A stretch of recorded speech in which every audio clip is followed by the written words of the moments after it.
السلام علیکم ورحمۃ اللہ وبرکاتہ۔ نحمدہ ونصلی علی حبیبہ الکریم، اما بعد فاعوذ باللہ من الشیطان الرجیم، بسم اللہ الرحمن الرحیم۔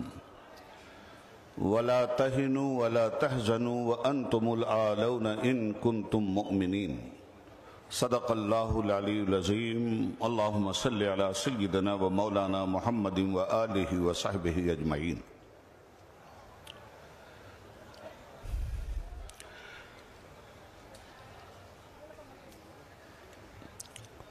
محترم صدر اجلاس، صدر آل انڈیا مسلم پرسنل بورڈ، فقیہ العصر حضرت علامہ خالد سیف اللہ رحمانی صاحب، آل انڈیا مسلم پرسنل بورڈ کے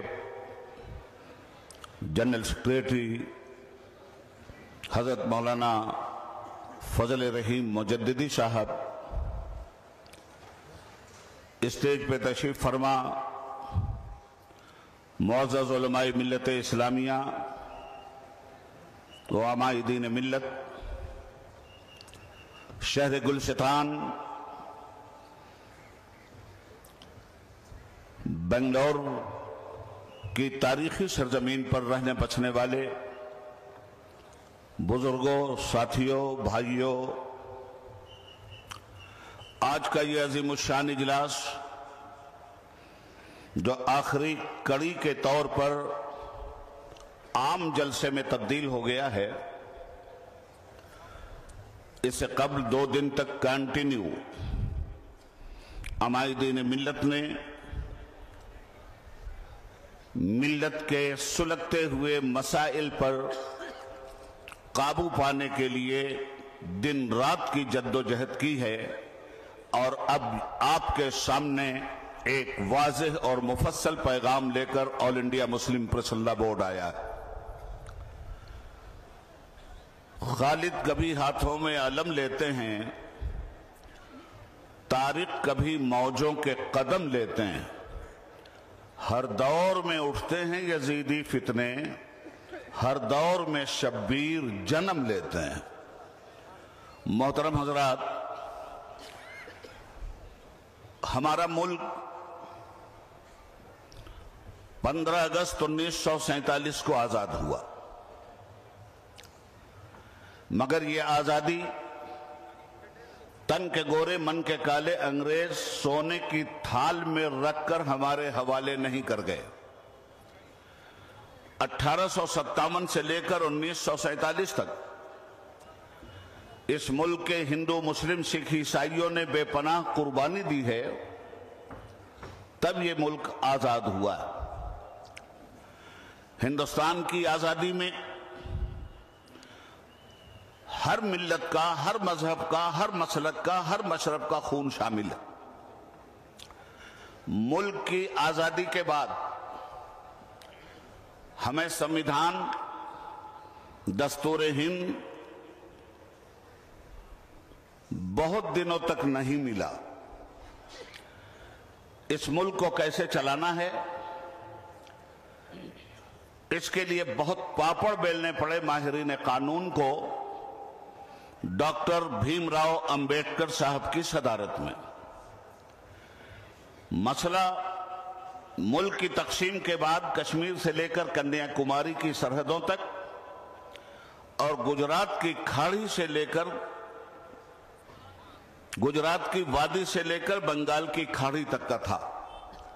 آپ ہم سب جانتے ہیں کہ اس ملک میں درجنوں مذاہب ہیں، اس ملک میں سینکڑوں زبانیں ہیں، ہزاروں تہذیبیں ہیں، اور ملک اتنا بڑا ہے جس ملک میں رنگا رنگ تہذیبوں اور مذہبوں کے رہنے پر ایک بڑی مشکل آن پڑی تھی کہ آخر ہندوستان کا دستور کیسا بنایا جائے جس دستور کے دامن میں ہر ذات کی، ہر برادری کی، ہر مذہب کی، ہر ملت کی اور ہر روایت کی